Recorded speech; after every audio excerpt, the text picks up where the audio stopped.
Soyez les bienvenus, chers téléspectateurs, sur Africa 24 pour votre émission d'information, l'interview, qui reçoit aujourd'hui le Premier ministre du Gabon, Daniel Onaondo. Soyez le bienvenu, Monsieur le Premier ministre. Merci, madame. C'est un plaisir de vous recevoir. Moi aussi. Vous avez devant vous des plaquettes. Elles contiennent des questions que vous allez devoir lire à voix haute avant que nous puissions en discuter. Nous allons parler du Gabon, bien évidemment. Ça va de soi. Je vous en prie. Sur une échelle de 1 à 10, quelle note donnez-vous à l'économie gabonaise? Vous savez, je suis Premier ministre du gouvernement. Il ne m'appartient pas de noter l'économie gabonaise, d'autant plus je suis au cœur de l'économie gabonaise. Chez moi, la tradition dit que le sanglier n'a pas besoin de dire qu'il est bon, c'est ceux qui le mangent qui disent qu'il est bon. Ah bon? Donc vous pensez que l'économie gabonaise se porte bien? Oui, je pense que les fondamentaux sont solides. Nous avons un taux de croissance qui tourne autour de 5%. Je crois que ce taux de croissance, beaucoup de pays nous enviraient. Donc je pense que les choses vont dans le bon sens. C'est vrai que nous avons connu un coup de grisou avec la baisse du prix du pétrole, oui. Mais nous avons pu tenir parce que nous avons des fondamentaux qui sont solides. Nous avons la diversification de l'économie qui va à bon train. Et donc le président de la République, chef de l'État, a pris des bonnes mesures qui vont dans le bon sens. Mais on parle quand même de crise budgétaire. Oui, la crise, nous ne sommes pas les seuls à voir la crise. C'est vrai que nous avons pris des mesures. Surtout que nous avons appris qu'il y a une baisse du prix du pétrole, nous avons fait un séminaire. Au cours de ce séminaire, nous avons pris des bonnes mesures. À mon avis, ces mesures sont non seulement structurelles, mais elles sont aussi conjoncturelles, qui permettront à l'économie de retrouver les fondamentaux, de repartir sur de bonnes bases. Même avec ça, nous n'avons pas la récession puisque nous avons un taux de croissance prévisionnel qui va tourner autour de 5%. Je pense que les choses, peuvent être meilleures, mais elles ne sont pas pires. Mais ce qui est étonnant tout de même, Monsieur le Premier ministre, c'est qu'effectivement, là, on parle de crise et on prend des mesures, on met en place des réformes pour gérer cette situation. Ouais. Mais le prix du baril du pétrole, il a chuté effectivement là, mais 2010, 2011, 2012, le prix du baril du pétrole était très élevé.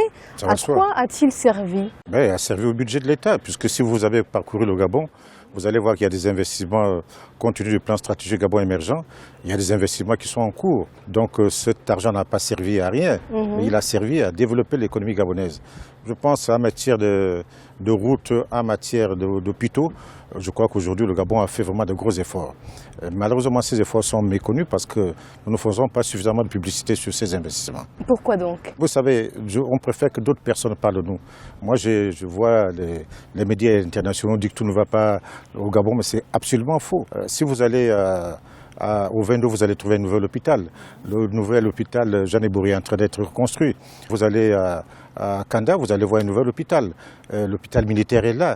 La route suit son cours. Aujourd'hui, on peut, sans trop de risques, partir de Lambaréné jusqu'à Mouila et peut-être au-delà, parce que le pont qui relie Mayumba au continent est déjà fait. Donc, il y a des choses qui avancent.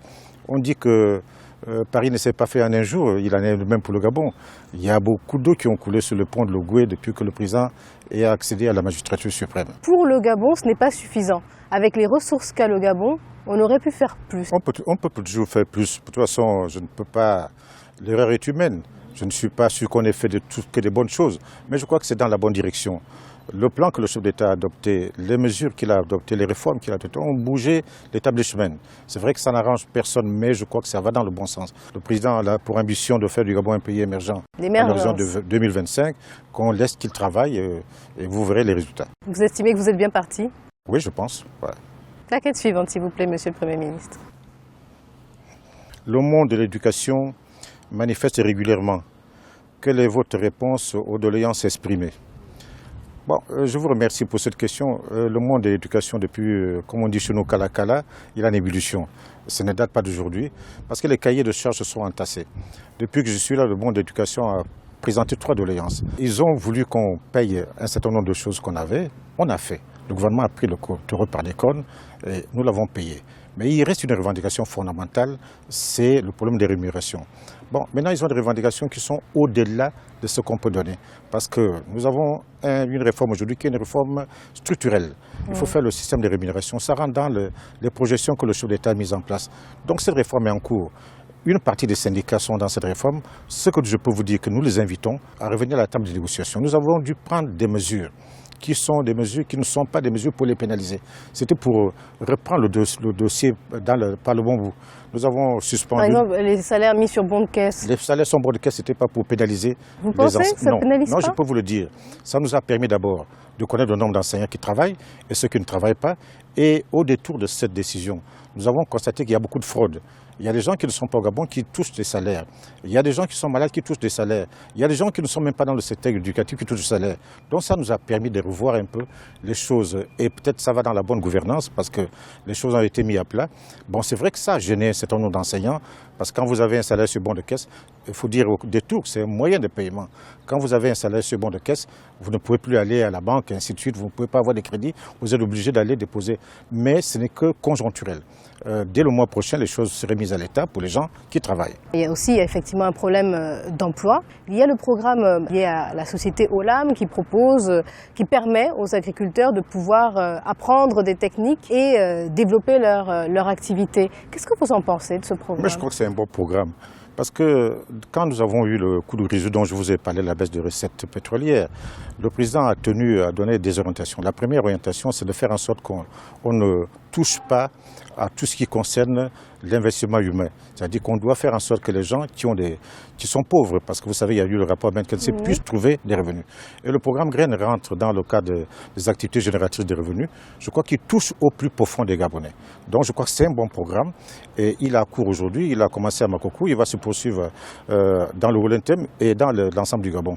Ce programme permettra d'ailleurs de réduire la dépendance alimentaire, parce que nous avons une dépendance d'importation qui est extrêmement grave, qui obère les recettes budgétaires de l'État et surtout ce que nous avons comme devise. La graine, les Gabonais ne vont pas la consommer, ils vont l'exporter. Pour la plupart, ça va servir à Olam. Mais les cultures locales, pourquoi ne pas les développer? Non, les cultures locales sont développées. Nous avons eu un gros problème avec le pétrole, c'est le syndrome hollandais que tout le monde connaît. Les populations, elles ont été happées. Le miroir aux alouettes des capitales, du pétrole. Mais maintenant, il y a un retour à la terre.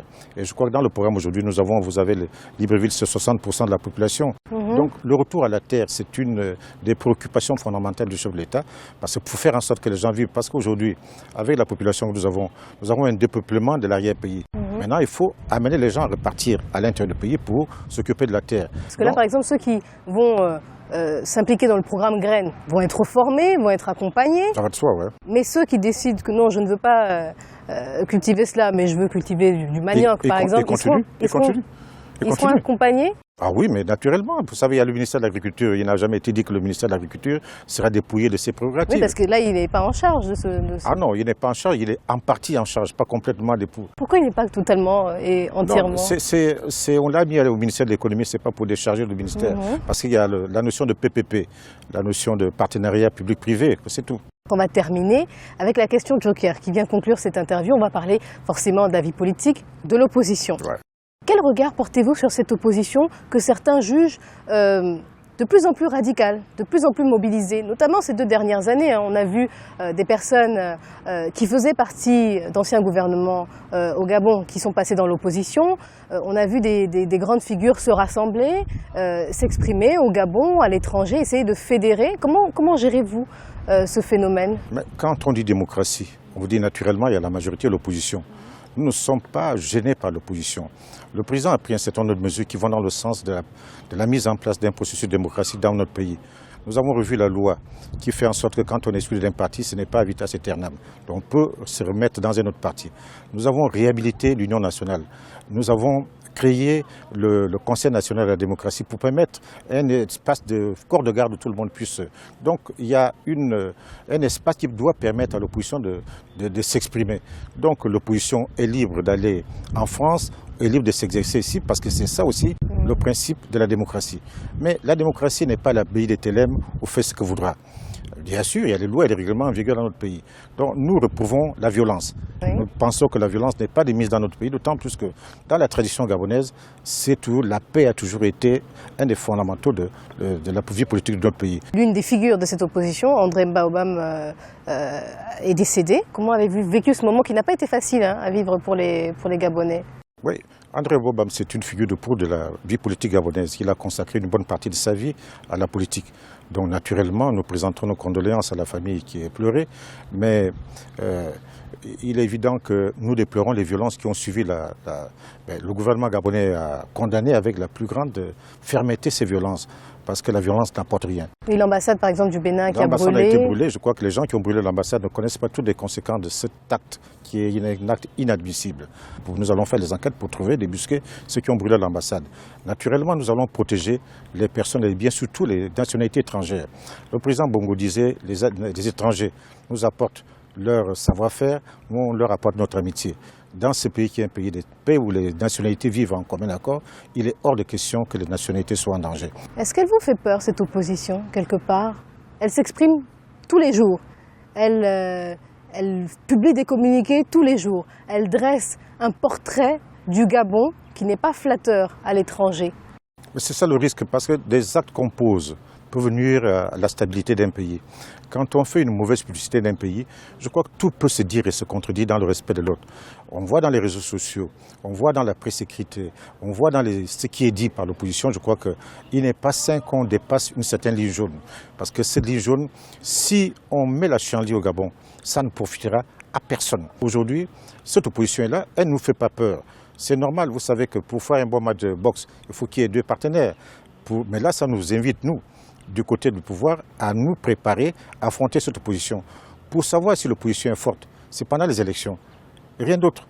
Donc on attend le processus électoral, c'est pourquoi nous invitons nos frères et sœurs qui sont de l'autre côté, d'attendre le processus électoral, de ne pas aller au coup d'État ou à d'autres schémas. Oui, parce qu'on entend ça aussi. D'attendre des élections. Si aux élections, on vient de les voir dans un pays à côté, s'ils sont capables de remporter une élection, qu'ils remportent. Mais ce n'est pas avant, le processus électoral est en cours, on les attend au cours du processus électoral. Qu'on soit d'opposition de la majorité, nous aimons tous ce pays. Vous pensez que vous pouvez marcher main dans la main avec cette opposition? Nous devons marcher main dans la main. Même si on ne s'entend pas, les 5 doigts de la main ne sont pas pareils, mais ils conjuguent ensemble. C'est cet appel que je lance à cette opposition pour qu'ensemble, on construise notre pays. Monsieur Daniel Onda Ondo, Premier ministre du Gabon, merci d'avoir accepté de répondre à ces questions. C'est moi qui vous remercie, madame. Et merci à vous, chers téléspectateurs. C'était l'interview d'Africa 24 au Gabon. À bientôt.